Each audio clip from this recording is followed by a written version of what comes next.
Hello बच्चों, कैसे हैं आप लोग बेटा। तो अब बात करते हैं structural and functional unit of life, that is neuron. हम बात कर रहे थे सेंट्रल नर्वस सिस्टम की, जिसमें ब्रेन और स्पाइनल कोड आते हैं। उसके अलावा पेरिफेरल नर्वस सिस्टम, जिसमें डिफरेंट टाइप के न्यूरॉन्स है, efferent efferent neuron, autonomic motor neuron. And ये सारे टाइप के न्यूरॉन्स किस तरह से फंक्शन करते हैं, कैसे वो फंक्शनल यूनिट और स्ट्रक्चरल यूनिट बनाते हैं हमारे नर्वस सिस्टम की, हम ये सारी बातें डिस्कस करेंगे। क्लास 9th में भी आपने थोड़ा सा बेसिक स्ट्रक्चर पढ़ा है न्यूरॉन का। तो ये चीज तो हमें पता है बेटा कि हमारा जो नर्वस सिस्टम है ना, वो डेवलप होता है एक्टोडर्म से। So it is ectodermal in origin. तीनों लेयर एक्टोडर्म, मेसोडर्म और एंडोडर्म में से एक्टोडर्म से ये अराइज होता है।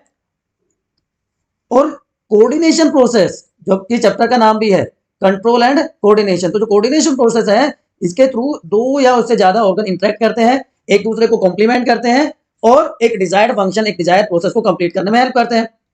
तो जो न्यूरल सिस्टम है, जो नर्वस सिस्टम है, एक ऐसा नेटवर्क प्रोवाइड करता है जहां पे पॉइंट टू पॉइंट बहुत स्पेसिफिक कनेक्शंस हैं, जिसके हेल्प से ये जो कोऑर्डिनेशन बहुत फास्ट हो जाता है। और उस कोऑर्डिनेशन में दूसरा पार्ट या दूसरा इंपॉर्टेंट रोल कौन प्ले करता है? एंडोक्राइन सिस्टम, जहां पे वो केमिकल सब्सटेंसेस, जिनको हम हार्मोन्स कहते हैं, वो रिलीज होते हैं। And hormones again small quantity में रिलीज होके स्पेसिफिक होते हैं फंक्शन में। अब बात कर लेते हैं हमारे नर्वस सिस्टम के तीन मेजर फंक्शंस की, जो कोऑर्डिनेशन में हेल्प करते हैं with the help of neuron. तो जो स्पेशलाइज्ड सेल्स हैं, जो डिटेक्ट करती हैं, रिसीव करती हैं और ट्रांसमिट करते हैं response towards different type of stimulus. आप में से कितने बच्चों को याद है व्हाट इज स्टिमुलस? एक बार कमेंट सेक्शन में बताइए मुझे फटाफट। ऑलरेडी हम डिस्कस कर चुके हैं। सेंसरी, सेंसरी का मतलब होता है सेंस ऑर्गन से और towards central nervous system, brain या स्पाइनल कोड की तरफ लेके जाना। ठीक है, that is sensory function. Motor function क्या हो जाएगा उसका? उल्टा। ठीक, कि सेंस ऑर्गन से, सॉरी, ब्रेन से सेंस ऑर्गन तक लेके जाना। ये मैं न्यूरॉन का बेसिक फंक्शन बता रहा हूं आपको। तो सेंसरी फंक्शन कि ऐसे स्टिमुलस जो बॉडी के अंदर और बाहर प्रेजेंट होते हैं, उनको सेंट्रल नर्वस सिस्टम की तरफ लेके जाना। और मोटर फंक्शंस क्या हो जाएंगे कि जो हमारे हार्मोनल सिक्रीशंस हैं या हमारे मसल कॉन्ट्रैक्शन के थ्रू जो स्टिमुलस डेवलप हुआ, उसके टुवर्ड्स रेस्पॉन्स देना, वो इनिशिएट होगा सेंट्रल नर्वस सिस्टम से। और उन दोनों के बीच में लिंकिंग का काम कौन करेगा? इंटीग्रेटिव फंक्शंस होंगे, जो एनालाइज करके इंफॉर्मेशन को और डिसीजन मेकिंग की जो फंक्शन है उसको परफॉर्म करेंगे।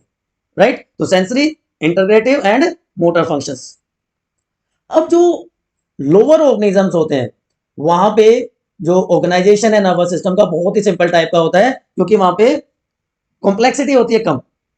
तो अगर हम बात करें लोअर इन्वर्टिब्रेट्स, लोअर इन्वर्टिब्रेट्स की बात कर लेते हैं पहले। जैसे आपको यहाँ पे दिख पा रहा होगा सिलेंट्रेटा में, सिलेंट्रेटा में, हाइड्रा में, इस तरह से एक नर्व नेट प्रेजेंट होता है पूरी की पूरी बॉडी में। लेकिन जैसे जैसे हम ऊपर की तरफ बढ़ेंगे, ऑर्गेनिज्म की कॉम्प्लेक्सिटी बढ़ेगी, तो नर्वस सिस्टम भी ऑर्गेनाइज होता जाएगा, कॉम्प्लेक्स होता चला जाएगा। ठीक है, तो प्लेटफॉर्म्स में, प्लेटी एलिमेंट्स में लैडर लाइक, जिसको एच शेप्ड भी कहते हैं, H shaped nervous system is present. और वर्टिब्रेट्स इंक्लूडिंग ह्यूमन बीइंग्स, वहां पे वेल ऑर्गेनाइज्ड, जहां पे ब्रेन और स्पाइनल कोड दोनों इस फंक्शन में हेल्प करते हैं। In human beings 30 billion neurons are found, you can imagine. ठीक है ना, इसलिए इसको स्ट्रक्चरल और फंक्शनल यूनिट कहते हैं बच्चों। Is it clear? चले आगे। तो ये आपका न्यूरॉन है, जो स्ट्रक्चर आपने पढ़ी हुई है पहले से प्रीवियस क्लासेस में, कि एक nerve cell along with all its branches is known as a neuron। तो स्पेशल जो सेल्स है, न्यूरोब्लास्ट सेल्स हैं, वहां से इनकी फॉर्मेशन होती है। And they are the longest cell of the body, क्योंकि हमें पता है structure of the cell is related to function it perform. तो न्यूरॉन का फंक्शन क्या है? नर्व इंपल्सेस का कंडक्शन करना। वो पूरे बॉडी में टो से लेके हेड तक पूरे के पूरे बॉडी में एक तरह से कंडक्शन करवाएंगे। तो इसलिए उनका जो साइज है वो लॉन्गेस्ट होता है। It can be up to 1 metre long, 1 metre long तक भी ये हो सकती है ह्यूमन बीइंग्स। ठीक, तो यहां पे दो चीजें हैं देखो बच्चों, एक तो है आपके लिए न्यूरॉन है, और दूसरा होता है न्यूरोग्लिया सेल्स। तो न्यूरॉन तो क्या करेगा? इंपल्स के कंडक्शन में, ट्रांसमिशन ऑफ नर्व इंपल्स, उसमें हेल्प कर देगा। अब ये न्यूरोग्लिया सेल्स क्या करेंगी, ये सपोर्टिंग एक्टर का काम करेंगी, उसकी हेल्प करेंगे इस कंडक्शन में। Is it clear? ठीक है यहां तक बात। अब न्यूरॉन भी तो हमारी बॉडी की ही सेल्स हैं, तो बाकी सेल्स के जैसे दिखाई देती हैं, क्यों? क्योंकि इनमें भी एक सेल मेम्ब्रेन होती है बाकी सेल्स की तरह, इनमें भी एक न्यूक्लियस होता है जहां पे जीन्स प्रेजेंट होंगे, इसमें भी साइटोप्लाज्म, माइटोकॉन्ड्रिया, बाकी सेल ऑर्गेनेल्स प्रेजेंट होंगे, और इस ये प्रोटीन सिंथेसिस, एनर्जी प्रोडक्शन जैसे बेसिक प्रोसेसेस को, फंक्शंस को परफॉर्म करते हैं। तो फिर अलग से इनको डिस्कस करने की क्या जरूरत है, because there are basic differences also, कि बाकी सेल से डिफरेंट है, यहाँ पे स्पेशलाइज एक्सटेंशंस हैं, स्पेशलाइज एक्सटेंशन है, डेंड्राइट्स हैं, एक्सोन्स हैं, ठीक है ना। तो ये डेंड्राइट्स और एक्सोन उसको अलग बनाती हैं बाकी सारी सेल से। डेंड्राइट इंफॉर्मेशन को लेके आता है और एक्सोन उसको सेल बॉडी से दूर लेके जाता है। और न्यूरॉन में जो ट्रांसमिशन है, जो कम्युनिकेशन है, वो इलेक्ट्रोकेमिकल प्रोसेसेस के थ्रू होता है, ठीक है। यहाँ पे स्पेशलाइज केमिकल सीक्रेट होता है, neurotransmitters like acetyl choline, ACH से आप इसको लिख सकते हैं, एसिटाइल कोलिन जैसे न्यूरोट्रांसमीटर केमिकल सब्सटेंसेस सीक्रेट होते हैं। यहाँ पे साइनेप्स की फॉर्मेशन होगी, nerve ending of one neuron and dendrite of next neuron come close, और उनके बीच का जो गैप होता है उसको साइनेप्स कहा जाता है, जहाँ पे ये न्यूरोट्रांसमीटर्स प्रेजेंट होते हैं। तो डिफरेंसेस भी हैं, सिमिलरिटीज भी है बाकी सारी सेल के साथ। अब ओवरऑल अगर हम एक बार फंक्शन देख लें different parts of nerve cell और न्यूरॉन, तो सबसे ऊपर का जो हिस्सा है, सबसे ऊपर का जो पार्ट है जहां पे ये प्रोसेसेस हैं, डेंड्राइट्स प्रेजेंट हैं, उसको साइटोन या सेल बॉडी कहा जाता है, या पेरिकार्डियन और सोमा इसको कह देते हैं। यहां पे जो ग्रैनुलर साइटोप्लाज्म आपको दिख रहा है, it is known as nucleoplasm. तो इस न्यूक्लियोप्लाज्म में ही बाकी सारे स्ट्रक्चर प्रेजेंट है, well organised spherical large nucleus, जहां पे आपको न्यूक्लियोलस भी दिखाई दे रहा है, सिंगल न्यूक्लियोलस, ठीक है बच्चों। न्यूरोफाइब्रिल्स यहाँ पे प्रेजेंट होंगे, फाइब्रस स्ट्रक्चर्स हैं, ये न्यूरोफाइब्रिल्स भी हेल्प करेंगी कंडक्शन ऑफ नर्व इंपल्सेस में। और ये बहुत इंपॉर्टेंट है, ये बहुत इंपॉर्टेंट है, नीजल्स ग्रैन्यूल्स यहाँ पे प्रेजेंट है, बेसोफिलिक ग्रैन्यूल्स हैं जो रफ एंडोप्लाज्मिक रेटिकुलम से बनते हैं। तो फंक्शन और कहां से बनते हैं, दोनों बहुत इंपॉर्टेंट है। तो नीजल ग्रैन्यूल बनते हैं रफ एंडोप्लाज्मिक रेटिकुलम से, फंक्शन है प्रोटीन सिंथेसिस, ठीक है। अब मैच्योरेशन के बाद न्यूरॉन डिवाइड नहीं करता क्योंकि उसमें सेंट्रियोल एब्सेंट होता है, ठीक है। अब यहां पे बहुत सारे लार्ज नंबर में माइटोकॉन्ड्रिया प्रेजेंट होंगे जो नर्व इंपल्स के कंडक्शन के लिए एनर्जी प्रोवाइड करेंगे। तो सबसे ऊपर का पार्ट हमने बात कर ली, दैट इज सेल बॉडी और साइटोन और सोमा और पेरिकार्डियन। उसके नीचे की तरफ क्या होगा, ये साइड में, चलो साइड वाली बात कर लेते हैं पहले। ये डेंड्राइट्स हैं, शॉर्ट प्रोसेसेस ब्रांच्ड हैं, जहां पे न्यूरोफाइब्रिल्स, न्यूरोट्यूब्यूल्स, नीजल ग्रैन्यूल्स और माइटोकॉन्ड्रिया भी प्रेजेंट होते हैं। और सेल बॉडी की तरफ, यहां पे साइटोन की तरफ नर्व इंपल्स को कैरी करने का काम करते हैं। Is it clear? ठीक है। तो डेंड्राइट जो है एफेरेंट प्रोसेसेस भी कहते हैं इनको, dendrites are known as afferent processes, information को कैरी करती हैं, लेकर आती हैं, so they are afferent processes. अब जो लॉन्ग सिलेंड्रिकल पार्ट है एक्सोन, ये वाला पार्ट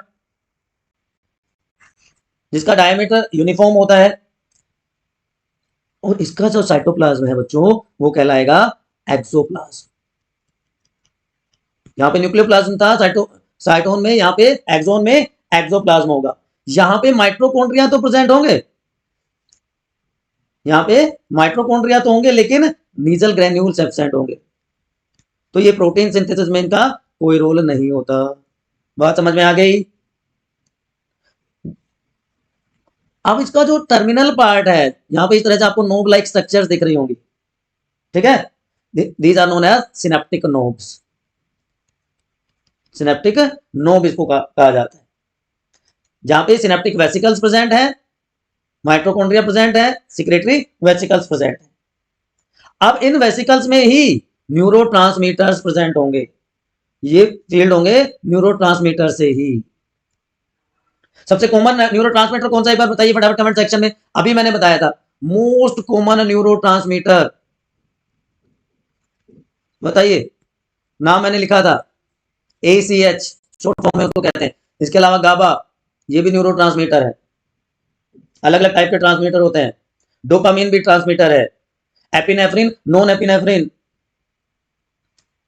स्पेशली इसमें से नॉन एपिनेफ्रिन जिसको नॉन एड्रेनालिन भी कहते हैं, वो भी न्यूरोट्रांसमीटर का काम करता है। तो बात समझ में आ गई। तो अभी तक हमने बात कर ली सारे पार्ट्स की, एक बार समराइज कर देता हूं आपके लिए। सबसे पहले डेंड्राइट जो प्रोसेसेस हैं, ब्रांच स्ट्रक्चर्स हैं जो इंपल्सेस को रिसीव करते हैं एडजेसेंट न्यूरॉन से। उसके बाद जो सेंट्रल पार्ट है उसको क्या कह देते हैं, उसको क्या कह देंगे, साइटोन या सेल बॉडी। डेंड्राइट से क्या बन जाता है, डेंड्रोन। और एक्सोन के चारों तरफ जो ये लेयर प्रेजेंट है सेल्स की, they are known as Schwann cells. Long filamentous part जो कि सिनेप्टिक नोब के फॉर्म में खत्म होता है, एंड होता है, उसको एक्सोन कहते हैं। ये इंपल्सेस सेल बॉडी से बाहर की तरफ लेके जाने का काम करता है। और एक्सोन की ब्रांच जो सिनेप्टिक नोब से कनेक्टेड होगी उसको एक्सोनाइट कहेंगे। So this is overall summary. इसका आप स्क्रीनशॉट ले लीजिए, इसकी आप एक समरी शीट बना लीजिए। ये डायग्राम बनाया, ये पार्ट्स डिस्क्राइब कर दिए, आपका काम हो गया। ठीक है, फंक्शन भी आ गया, स्ट्रक्चर भी आ गया, डायग्राम भी आ गया। Clear to everyone? बताओ, चले आगे। चलिए, तो यहां पे अभी मैंने बताया था कि स्वान सेल्स प्रेजेंट होती हैं किसमें, एक्सोन में। तो जो स्वान सेल्स हैं ये क्या काम करती हैं, या मैं जो लंबे एक्सोन है, बड़े एक्सोन है, इन लॉन्ग एक्सोन्स, ये जो स्वान सेल्स हैं ये सिक्रीट करती हैं फोस्फोलिपिड्स को, फोस्फोलिपिड्स को सिक्रीट कर देती है। ठीक है, जो कि प्रेजेंट होती है एक्सोन के चारों तरफ in the form of medullary sheath, myelinated sheath. और इसी के बेसिस पे दो तरह के न्यूरॉन्स होते हैं, medullated and non medullated neuron. होते हैं कि नहीं होते? चलिए, ये रहे दो, माइलिनेटेड और नॉन माइलिनेटेड। यहाँ पे medullary sheath, myelin sheath present है, लेकिन ये शीथ कंटिन्यूअस नहीं है। आप देख लो बीच बीच में गैप्स हैं जो कि एक्टिव साइट्स हैं कंडक्शन ऑफ नर्व इंपल्स के लिए। इन गैप्स को कहते हैं नोड ऑफ रेनवियर। ठीक है, यहाँ पे सिर्फ प्लाज्मा मेम्ब्रेन प्रेजेंट है, मेडुलरी शीथ प्रेजेंट नहीं है। लेकिन नॉन मेडुलेटेड नर्व फाइबर में ये जो माइलिन शीथ है ये एब्सेंट है। क्लियरली दिख रहा है आपको? तो माइलिन शीथ की वजह से medullated nerve fibre whitish appear होते हैं, तो इनको व्हाइट न्यूरॉन भी कहते हैं। They are also known as white neuron. और जबकि ये कैसे होंगे, ग्रे कलर के होंगे, तो ग्रे न्यूरॉन। मेडुलेटेड को व्हाइट न्यूरॉन कहेंगे, नॉन मेडुलेटेड को ग्रे न्यूरॉन कहा जाता है। अब कंडक्शन कौन से में फास्ट होगा, चलिए बताइए एक बार फटाफट। मेडुलेटेड में होगा कि नॉन मेडुलेटेड में होगा? मेडुलेटेड नर्व फाइबर में कंडक्शन फास्ट होता है क्योंकि ये जंप करता है नोड टू नोड, यहाँ पे एक यूनिफॉर्म स्पीड से ही ट्रेवल करेगा। तो conduction is faster in medullated nerve fibre, और उसको कहते हैं saltatory conduction. That is known as saltatory conduction. याद रह जाएगा, साल्टेटरी कंडक्शन किसमें होता है, मेडुलेटेड नर्व फाइबर्स में। ठीक है बच्चों, ये बेसिक डिफरेंसेस हैं मेडुलेटेड और नॉन मेडुलेटेड नर्व फाइबर के। यहाँ पे प्रोटेक्टिव शीथ प्रेजेंट है, कवरिंग प्रेजेंट है माइलिन शीथ के फॉर्म में, यहाँ पे नहीं है। नोड ऑफ रेनवियर प्रेजेंट होंगे, गैप्स प्रेजेंट होंगे नॉन मेडुलेटेड नर्व फाइबर में, इनमें नहीं होंगे। ये व्हाइट न्यूरॉन कहलाते हैं, इनको ग्रे न्यूरॉन कहा जाता है। इनमें फास्टर कंडक्शन होता है जिसको साल्टेटरी कंडक्शन कहते हैं, यहाँ पे यूनिफॉर्म स्पीड से होता है, स्लो कंडक्शन होता है इंपल्सेस का। तो व्हाइट मैटर जो है ब्रेन का, स्पाइनल कोड का, क्रेनियल नर्व, स्पाइनल नर्व, उनमें सब में मेडुलेटेड नर्व फाइबर प्रेजेंट होंगे, जबकि ग्रे मैटर में ऑटोनोमिक नर्वस सिस्टम में नॉन मेडुलेटेड नर्व फाइबर्स होते हैं। Is it clear to everyone? ये भी इंपॉर्टेंट है, इसका भी आप कंपैरिजन चार्ट बना सकते हैं। यहां तक कोई कंफ्यूजन है तो एक बार फटाफट बता दीजिए। चलिए बस जल्दी से, जल्दी बेटा जल्दी। चलो, अब न्यूरॉन के जो प्रोसेसेस हैं वहां पे एक जंक्शन बनता है जो nerve ending of one neuron and dendrite of next neuron, या किसी मसल और ग्लैंड के साथ एक वो गैप बना देते हैं। ये nerve ending of one neuron and dendrite of next neuron, ये जो एरिया है इसको कहते हैं सिनेप्स। तो इससे ऊपर का एरिया प्री सिनेप्टिक नोब और नीचे का एरिया पोस्ट सिनेप्टिक नोब कहलाएगा। बात समझ में आ गई? यहां पे होंगे न्यूरोट्रांसमीटर्स, ठीक, लाइक एसिटाइल कोलिन, गाबा, नॉन एड्रेनालिन, एटसेट्रा एटसेट्रा। ठीक है, इसको सिनेप्टिक क्लेफ्ट भी कहा जाता है, ये जो गैप है इसको सिनेप्टिक क्लेफ्ट भी कहते हैं। तो axon of pre synaptic neuron and axon of post synaptic neuron वो क्या बनाते हैं, सिनेप्टिक क्लेफ्ट बना देते हैं। ठीक है, is it clear to everyone now? चलिए अब क्लासिफिकेशन देख लेते हैं, ये बात करेंगे कैसे ट्रांसमिशन होता है नर्व इंपल्सेस का कंडक्शन में, इसकी भी बात करेंगे डिटेल में। चलिए, तो स्ट्रक्चर और फंक्शन के बेस पे न्यूरॉन्स को क्लासिफाई किया जाता है। स्ट्रक्चर के बेस पे होंगे यूनिपोलर, बाइपोलर, मल्टीपोलर, सूडोपोलर, और फंक्शन के बेस पे हो जाएगा sensory, motor and inter neuron. तो दो बेसिक टाइप्स हैं। तो पहला सेंसरी, नाम से पता चल रहा है सेंसरी न्यूरॉन क्या होगा कि रिसेप्टर से और सेंट्रल नर्वस सिस्टम तक इंफॉर्मेशन लेके जाएगा, वो सेंसरी न्यूरॉन। ठीक है, तो बॉडी वॉल से और सेंट्रल नर्वस सिस्टम की तरह लेके जाएगा तो somatic sensory neuron. Visceral organ, internal organ से लेके जाएगा तो विसरल सेंसरी न्यूरॉन। तो सेंस ऑर्गन्स को सेंट्रल नर्वस सिस्टम के साथ कनेक्ट करने वाले न्यूरॉन सेंसरी न्यूरॉन होंगे। दूसरा, जो सेंट्रल नर्वस सिस्टम में प्रेजेंट होंगे वो क्या कहलाएंगे, इंटर न्यूरॉन, और इनको एफेरेंट न्यूरॉन भी कहते हैं। सेंसरी को एफेरेंट कहेंगे तो मोटर को इफेरेंट न्यूरॉन कहते हैं।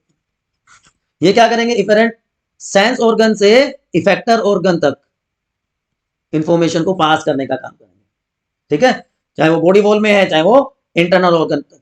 अब इन दोनों के बीच में कनेक्शन कौन करेगा, वो होंगे इंटर न्यूरॉन्स।